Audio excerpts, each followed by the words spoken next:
तो हेलो, एक बार फिर स्वागत है आपका यूनिक एकेडमी बाय गुलफाम राजी में।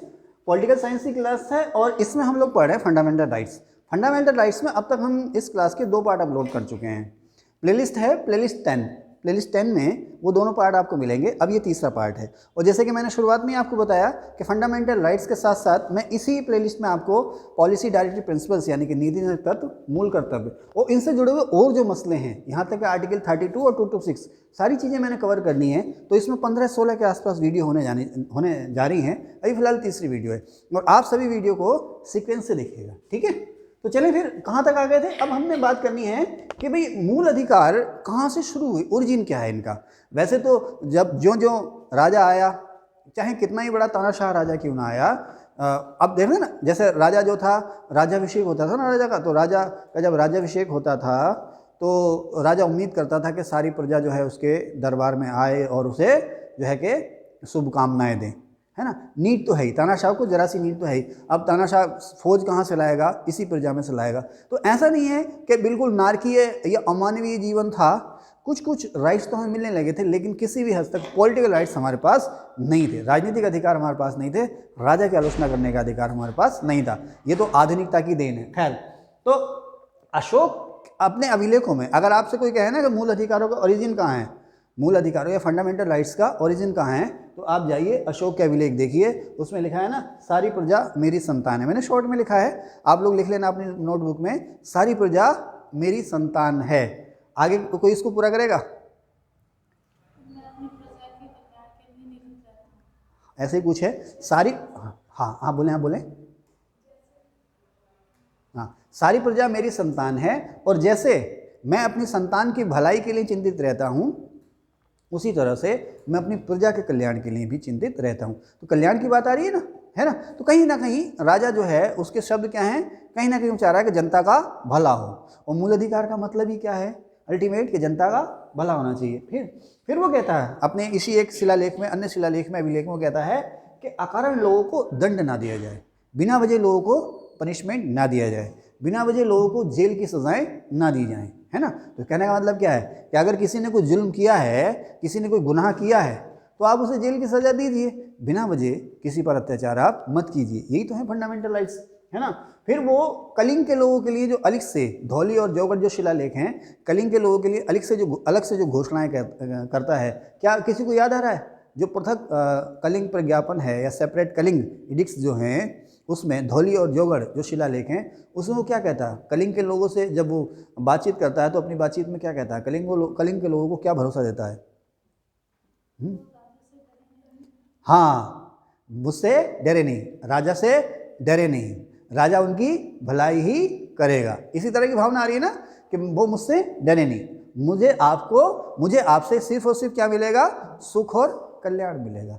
तो मूल अधिकारों में इसी चीज़ का तो वादा हमसे कर रहे हैं, है ना, समता खंड, कि भाई आपके साथ किसी तरह की असमानता नहीं होगी, आपके साथ किसी तरह का जुल्म नहीं होगा, है ना। आप देख रहे हो ना, सेपरेट कलिंग एडिक्ट्स, कलिंग के लोगों की अलग से बात हो रही है। तो उसी तरह से आप देखें ना, आर्टिकल 28, 29, 30 अल्पसंख्यकों के लिए विशेष प्रावधान हो रहे हैं, है ना।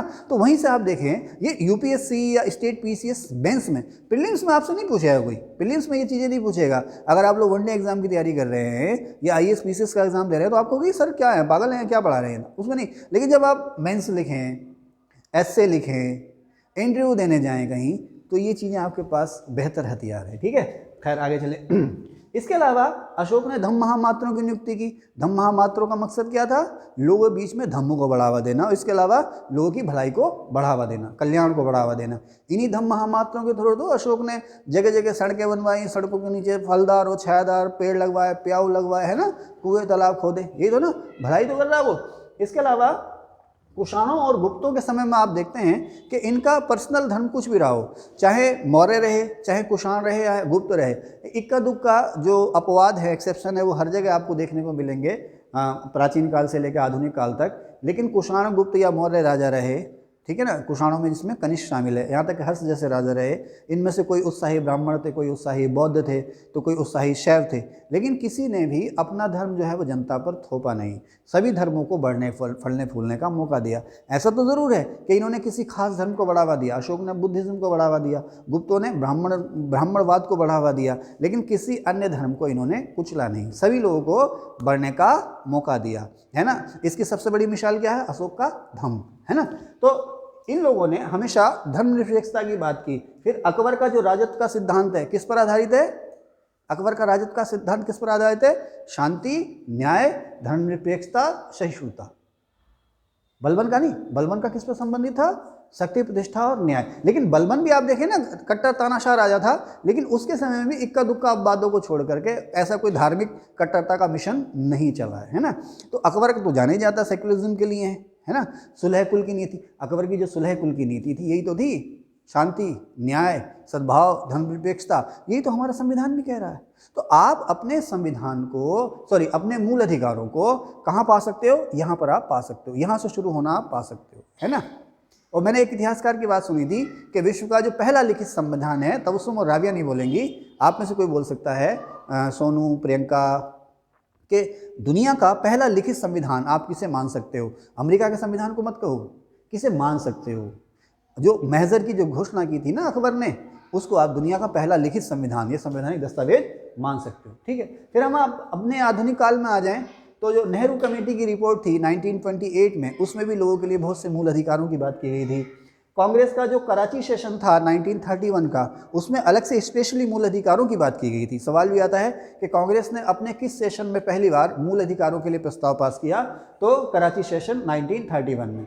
इसके अलावा इंग्लैंड के राजा जॉन ने अपने लोगों को, अपने नागरिकों को, देखो इंग्लैंड जो है ना, इंग्लैंड जो डेवलप हुआ ना बेटा, एक तो नेचुरल रिसोर्सेज वहाँ पर खूब हैं, आबो हवा अच्छी है, चारों तरफ समंदर है, और इंग्लैंड जो है वो आने जाने व्यापार के रास्तों पर पड़ गया।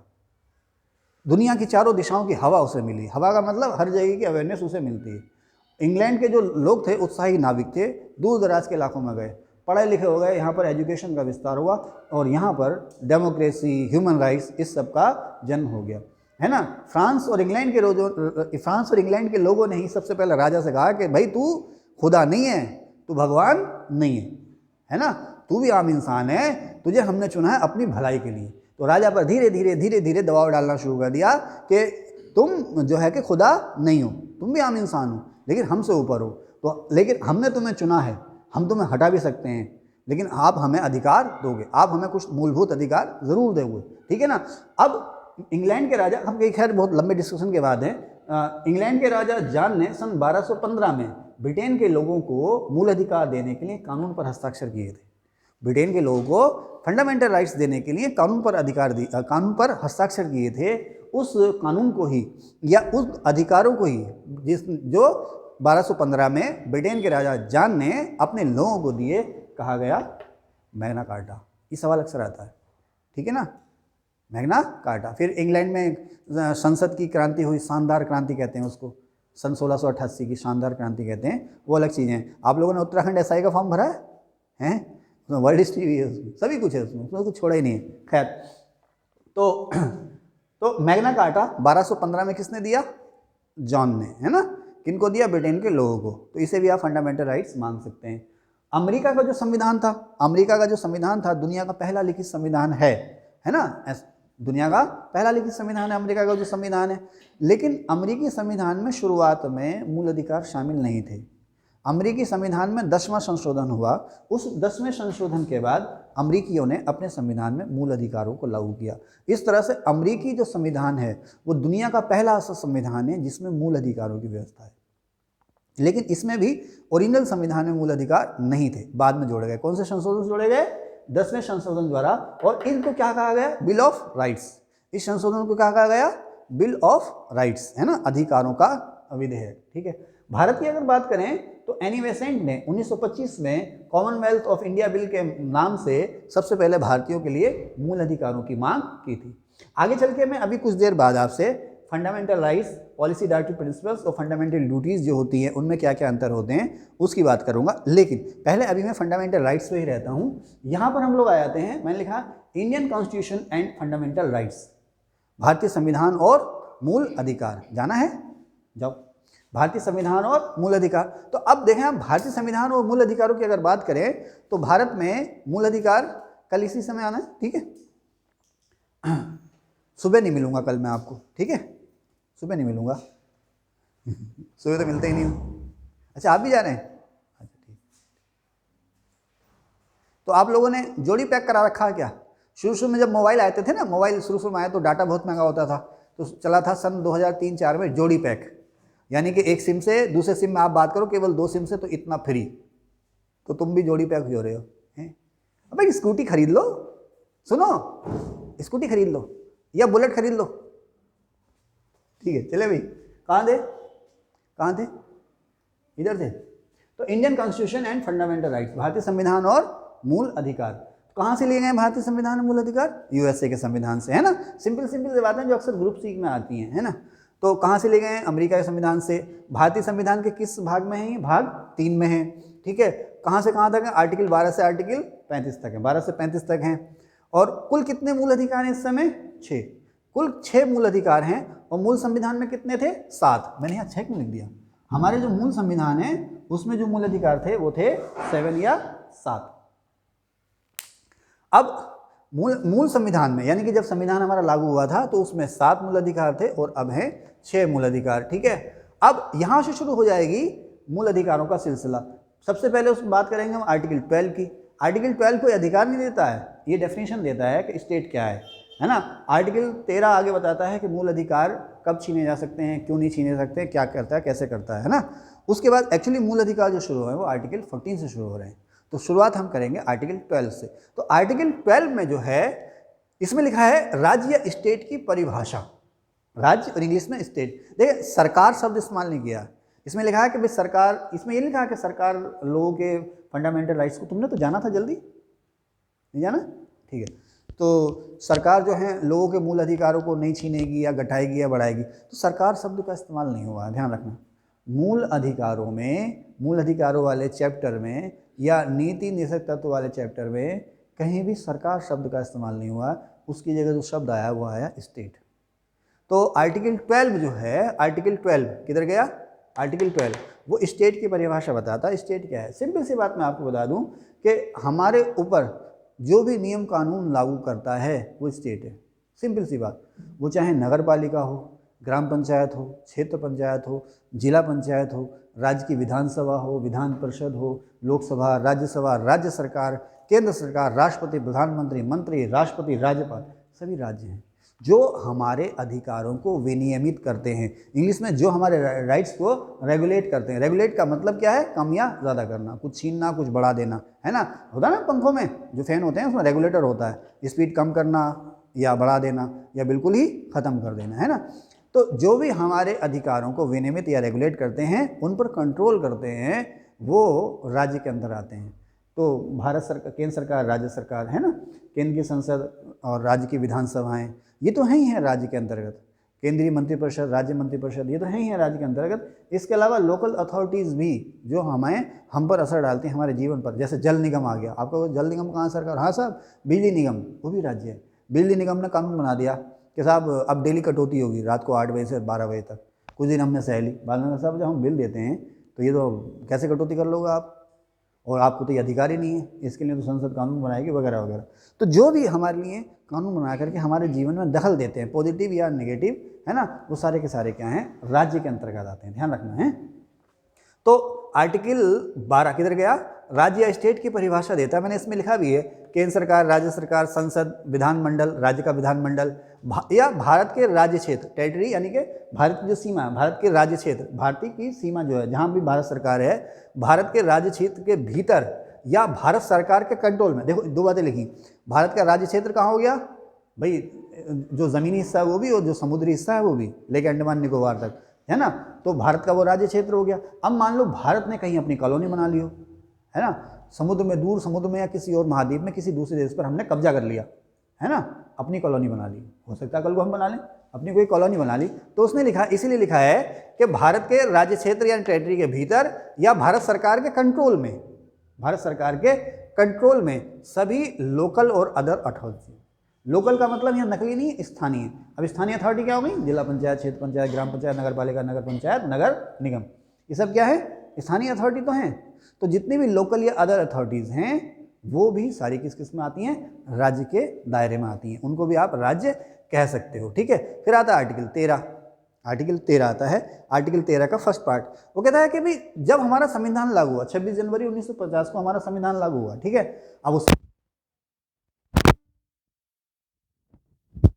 था वो शुद्ध राज था, वो एनी हाउ, ऐसा नहीं है कि अंग्रेजों ने सब बुरे काम किए, ऐसा नहीं है, अंग्रेजों ने हमारी भलाई के लिए भी काम किए, लेकिन क्या है कि उन्होंने हमारी भलाई के लिए उतने ही काम किए जहाँ तक के उनके अस्तित्व पर यहाँ पर किसी तरह खतरा पैदा ना हो। हमें उनकी आलोचना का अधिकार नहीं था, उनके खिलाफ जाने का हमें अधिकार नहीं था, है ना, बस। तो बहुत सारे कानून उन्होंने बना रखे थे अपनी सत्ता को बरकरार रखने के लिए, जो हम पर जो हमारा शोषण करते थे, हमारे लिए आतंक का प्रतीक थे।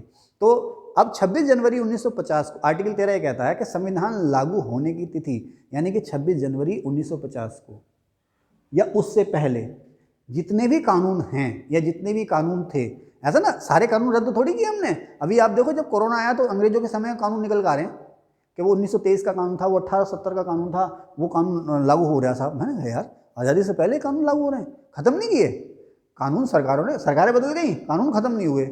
ऐसे कानून जरूर खत्म हो गए जो हमारे यहाँ अधिकारों को हमारे अधिकारों में दखलंदाजी करते थे, वो कानून हमने ख़त्म कर दिए। लेकिन बहुत सारे कानून बने, जैसे अभी आप देखो ना उत्तराखंड बना सन 2000 में, तो सन 2002 में उत्तराखंड विधानसभा ने कानून पास किया कि उत्तराखंड में जो नियम कानून नहीं बने हैं, जिन मामलों के लिए उत्तराखंड में नए नियम कानून नहीं बने हैं, उन मामलों में यूपी के ज़माने के ही नियम कानून चलते रहेंगे। सन 2002 में भाई आप नियम कानून बनाने बैठो तो बहुत लंबा समय लगेगा। उन्होंने कहा भाई जो हमने खास नियम कानून बना लिए, ठीक है, जो उत्तराखंड सरकार ने या विधानसभा ने जो नियम कानून बना लिए हैं वो तो होंगे। इसके अलावा अन्य मामलों में, जिन मामलों में कानून नहीं बने हैं, तो जो कानून यूपी के समय के वो यहाँ भी लागू होंगे। तो उसी तरह से अंग्रेजों के समय के कानून यहाँ भी लागू हो रहे हैं, बदले नहीं गए हैं सब। तो उन्होंने कहा कि 26 जनवरी 1950 से पहले के जितने भी कानून थे जो मूल अधिकारों को छीनते हैं या कम करते हैं वो शून्य होंगे। एक बार इसको पढ़ दूं फिर वो आपको और क्लियर होगा। संविधान लागू होने से पहले संविधान लागू होने से पहले के भारतीय राज्य क्षेत्र में इस भाग माने भाग 3 कौन सा हुआ? मूल अधिकारों वाला चैप्टर। भाग 3 से असंगत माने इररिलेवेंट, यानी कि उससे मेल नहीं खाते, असंगत माने उससे मेल नहीं खाते, सभी विधियां यानी कि लॉज शून्य होंगे। इसका मतलब यह है कि भाग 3 में बहुत सारे मूल अधिकार हमको दिए गए। भाग 3 में बहुत सारे मूल अधिकार हमको दिए गए। अब 26 जनवरी 1950 से पहले जितने भी कानून अंग्रेजों के समय में बने थे, वो सारे कानून जो भाग 3 के अधिकार हमें दिए गए हैं या मूल अधिकारों से मेल नहीं खाते हैं, वो अपने आप ही कैंसिल है। शून्य का मतलब अपने आप ही निरस्त हैं, वो लागू नहीं होंगे। ठीक है ना, याद करने ला। 13(1) कहता है इस बात को। फिर आर्टिकल 13(2) आता है। 13(2) क्या कहता है आपने जाना है? जाओ। आर्टिकल 13(2) क्या कहता है? स्टेट, देखो अब बार बार मैंने कहा ना, अब बार बार स्टेट आएगा। स्टेट कोई ऐसा कानून नहीं बनाएगा जो इस भाग द्वारा दिए गए अधिकारों को छीनता हो या कम करता हो। राज्य, फिर से बताएगा, राज्य कोई ऐसा कानून नहीं बनाएगा जो इस भाग द्वारा यानी कि भाग 3 द्वारा यानी कि मूल अधिकारों को छीनता हो या कम करता हो, उसमें थोड़ी बहुत कमी करता हो या उनको छीनता हो। कम करना समझे ना, कि भाई इतना है लेकिन इतना नहीं होगा, है ना, कि भाई तुम हाईवे पे तो अपनी झांसी निकाल सकते हो लेकिन फला सड़क पर तुम्हें झांकी निकालने का अधिकार नहीं है ना। तो अब ऐसे राज्य जो है ऐसा कोई कानून नहीं बनाएगा जो मूल अधिकारों को छीनता हो या कम करता हो। कौन सा आर्टिकल कहता है? आर्टिकल 13(2).